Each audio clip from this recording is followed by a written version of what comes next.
We are getting so close to spring, and I have some fun projects today to share with all of you. Of course, using Dollar Tree supplies and having easy to follow steps. So come along and let's make something beautiful for our homes. I love sneaking in bunny projects with the most random things here on my channel. I was having a conversation with a friend the other day, and we were talking about how you can make anything into a bunny. We're going to take this old can of beans, it's a large size, some florals, but I don't end up actually using those, some rope, some foam, a half wood bead, and then some craft sticks. Take off the paper from your can, and we're going to cut the sticks down to the size, the height of the can. And you're going to need enough that's going to go all the way around the whole can. When we're done, this is going to be the most whimsical, darling rabbit. You can see here that I'm using my craft sticks scissors, and I'm going to come in with 2 adhesives, E6000 because we're working with metal, and some hot glue. I say it here a ton of times, the hot glue is to give us a short-term hold while the E6000 makes everything set in place.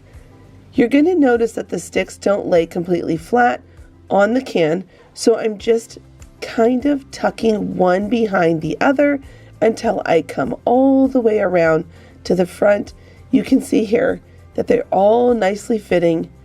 Now we're going to take some twine. This part's optional, but I really love the texture that it offered to this decor piece.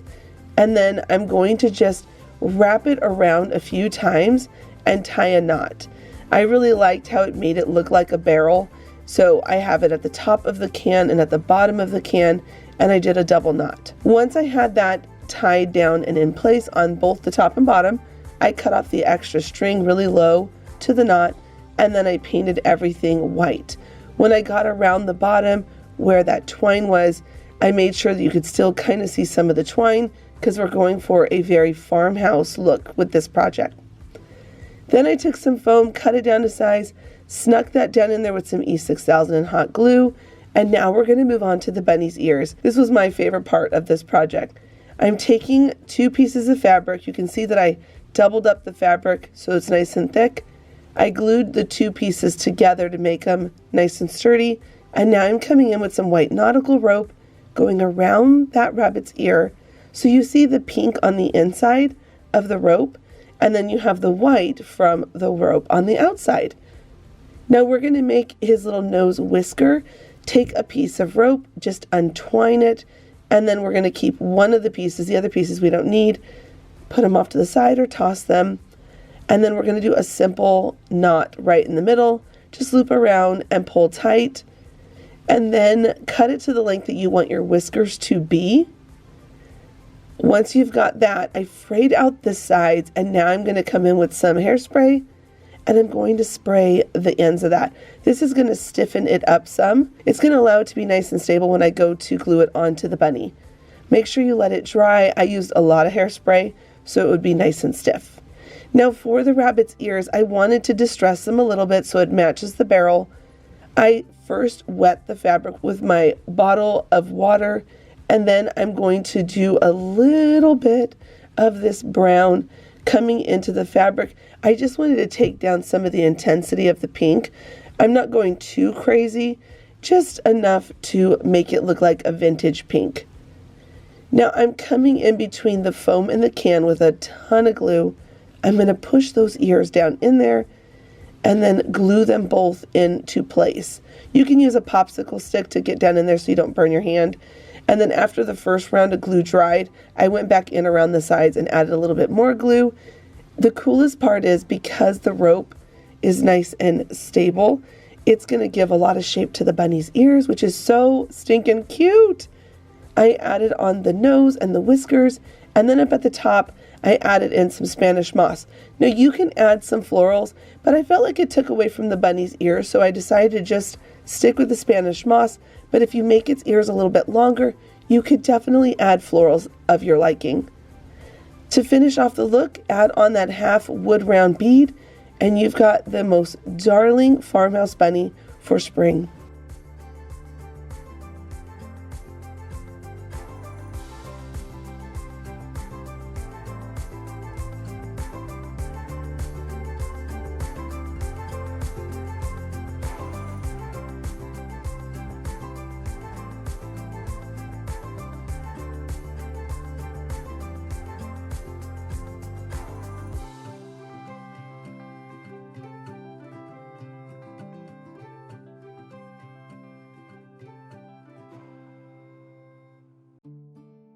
For this project, we're going to be using some cream burlap, some twine, some painter sticks, and some lavender or salvia, whichever you want to call it, purple flowers. Now that we've got all of our supplies, we're going to bring it all together for our darling farmhouse spring project. Start by lining up 6 painter sticks next to each other so you can get the width of our sign that we're going to be making, and then with a pencil mark the other painter stick that you want and cut it down. Now I'm using these cropped scissors. I forgot what these things are called. I'm going to link them down below, but I want you all to know they are not easy to use, and I had to go back and forth with a piece of wood a few times to get it to cut. Now I will say you can cut it better with that versus a pair of scissors. So, you know, I guess you have to kind of weigh your options, but that particular tool, it is a very hard tool to use when you're cutting through these painter sticks. It's great though for popsicle sticks. Now you can see that I used some wood glue and hot glue to bring it together. I painted it white. I did a little bit of distressing, and now we're going to come in with a piece of burlap. I doubled up 2 pieces and I'm gluing them together, and I'm just going to fray the ends ever so slightly. And before I put on the pocket, it's so much easier just to add your florals first. So I'm going to cut my florals all down from the pick that it's originally on, and then I'm going to glue them all on. I love to have a beautiful bouquet of spring flowers, so I'm bringing in all these different colors and tints and textures. Then I'm going to add a little bit of Spanish moss that's peeking up out of the pocket, and then I'm going to add on that pocket that we made with the white or cream, whatever you want to call it, burlap. Go ahead and glue that down into place, and now we're going to move on to the next part, which is adding on some ribbon so we can hang it up. You can skip this part if you don't want to hang it up, but this would be really beautiful hanging up on a hook somewhere, or even like a dresser if you like to layer and stack up your decor pieces. Now I'm coming in with some push pins. I like that they make it look like grommets, so I just hammer those in. And then to finish our pocket with the front, I did a twine bow by wrapping around my fingers a few times, tied a knot in the middle, and then it just snipped off the extra ends.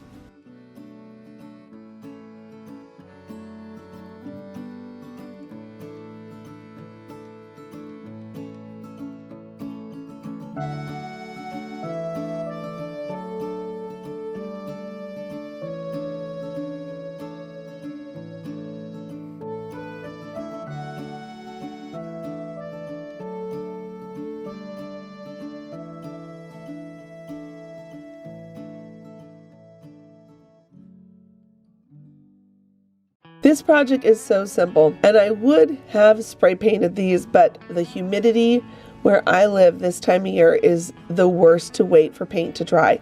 So we're going to paint it in my craft room. But the Dollar Tree has these stacking boxes, and then they have some ribbon. I didn't end up using those Fleur De Lis cabochons. I was thinking about it, but I decided not to. So I'm going with this beautiful, I would almost say like a military green. I love this color. I've always loved this color. We have a lot of people who have served in armed forces in my family, and so I think this color is really pretty when you pair it with the right things. So I'm going to just paint all the boxes. I did 2 coats of paint. I let it go off to the side to dry, and now I'm going to move on to another project. I'm going to be using these stamps from the Dollar Tree. I've mentioned this before. The Dollar Tree stamps have a film on them, and you have to sand them before you use them. And it sounds like you're going to ruin your stamps, but I promise you're not. It takes off that residue, that film on the top of your stamps when they're made and manufactured. So if you just sand them, you will get a much cleaner image when you go to stamp. Now you can see that I stamped on ribbon. I stamped 1, 2, 3, 4, and now I'm going to cut down the ribbon, because we're going to be able to fray it and make it look very farmhouse. So I'm just getting as close as I can to the stamped letters without cutting anything off, and also still leaving just a little bit of an edge at the top and bottom. Once I've got that first one done, I'm going over the other words and I'm going to cut those down, and then I'm going to fray the edges once I know the length that I need for the boxes. And you can just see here that I'm just simply scratching at the fibers, pulling back a little bit, and then I'm going to glue them down.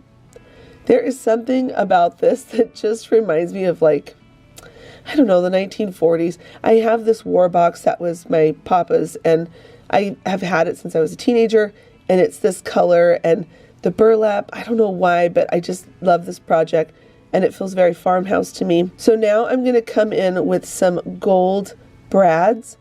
I thought about using some larger ones first, but then I found these teeny tiny ones, and I just love the way they looked. So I'm going to come in with my craft knife. I'm going to poke some holes, and then I'm going to push the brads in, and on the back side of the box I'm going to open them up to lock them into place. Isn't this turning out so cute? And all these are just stacking boxes. You can pretty much use them however you want, but I'm going for a decor piece, so I'm going to stack mine and lock them into place because I have a very specific place I want to use these in my home. So I'm going to just add some hot glue in between the boxes. I'm kind of staggering them where they look like they're twisting and turning a little bit. I'm coming in with this beautiful ticking stripe ribbon that's like the same color of the paint. I'm going to tie a knot first so then I can come in with the bow much easier and not having to struggle with the tension of the box. Once it's all tied, I cut off the extra and it's ready to display in your home, and it is the most beautiful farmhouse decor piece that is so easy to make.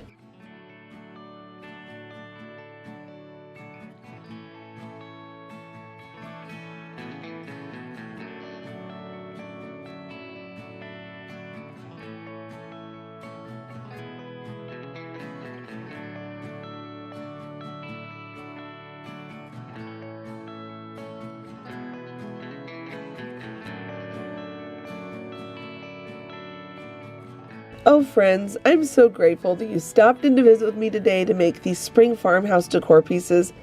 I always hope that they inspire you and they get you in your craft room so that you make something beautiful for your home. As a reminder, I am now posting on Monday, Wednesday, and Fridays at 11 a.m. Central Standard Time. Please don't forget to give this video a thumbs up. I'm going to recommend this video right here and my spring playlist if you missed it the other day. I'm adding all my spring videos to this so it can get you caught up if you've missed any. And until the next episode, bye friends.